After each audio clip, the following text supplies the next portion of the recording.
Salut à tous, alors ça bouge encore énormément, donc c'est Hugues qui m'a envoyé cette information, merci à lui. Donc sur la Volkswagen ID7, il y aurait une très grosse remise. Par contre, c'est Cardisiac qui a mis ces informations et je te mettrai donc juste après sur Volkswagen. Eux, ils parlent d'un leasing, mais je n'ai pas retrouvé cette tarification. Donc peut-être que c'est du off, peut-être que ce n'est pas à jour. Donc on a l'habitude un petit peu avec les constructeurs que finalement ils aient des informations donc clairement bien avant. Donc, puisque j'ai lu d'ailleurs un petit peu les commentaires, c'est très rare sur Cardisiac, il y a une personne qui dit, mais c'est tout à fait logique, le véhicule est à 59 000 euros, donc moins 9, ça fait 48 000, 47, 48, peu importe. Donc le compte est pas bon à 45 000. Donc il y a un truc qui est pas clair. Soit en gros il y a eu une petite baisse de prix et donc les 59 se transforment en moins 12 et on arrive tout juste en dessous des 47 000 et il y aurait le bonus parce qu'en gros ils te disent voilà on est à 45 000 euros et il y aurait encore donc s'appliquerait les 4 000 euros de bonus. Ça veut dire un véhicule à un peu plus de 41 000 euros. Donc l'ID7 elle a quand même aussi de gros avantages. C'est une très grande berline, elle a une très bonne autonomie. On est normalement donc sur la batterie de 86 kWh. Pareil, hein, c'est le gros problème aujourd'hui de Volkswagen, mais aussi de Stellantis, mais d'autres marques généralistes, c'est que on a énormément de personnes qui sont novices et ils vont les perdre. Ils vont les perdre sur la motorisation, ils vont les perdre sur les finitions et ils vont les perdre en plus sur les batteries. Les gens, ils y connaissent rien. À un moment donné, en fait, tu fais batterie standard et batterie grande autonomie, pourquoi pas. Par exemple, c'est encore pire. Alors au-delà de Tesla, mais chez beaucoup de Chinois, notamment XPeng ou BYD, tu as une seule finition presque, et tu vas avoir trois types, si on veut dire, de batterie.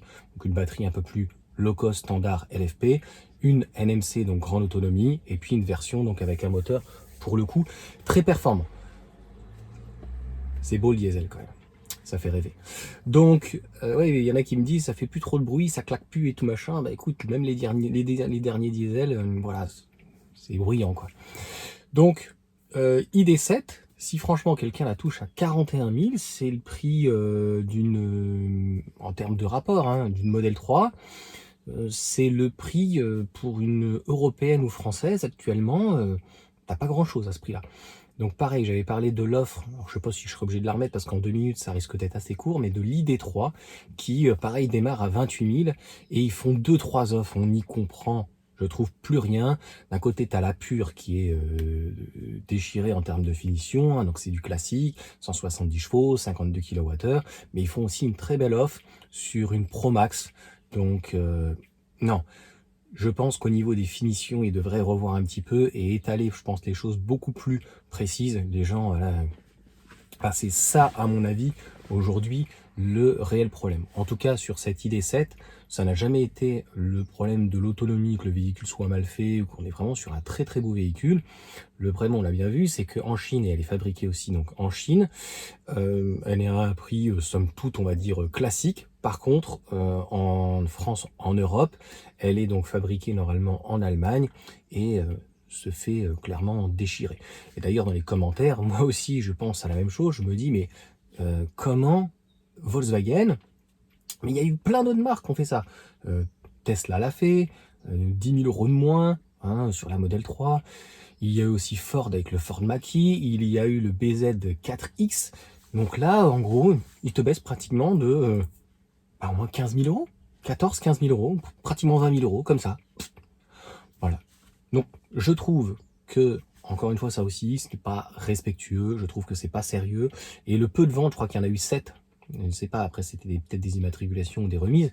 Mais honnêtement, tu achètes la bagnole plein pot.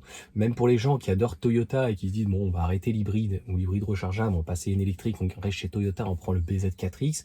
Tu apprends que la semaine prochaine, enfin la semaine suivante, ou le mois d'après, ou 2-3 mois après, que ça a baissé de 10 000 euros comme ça.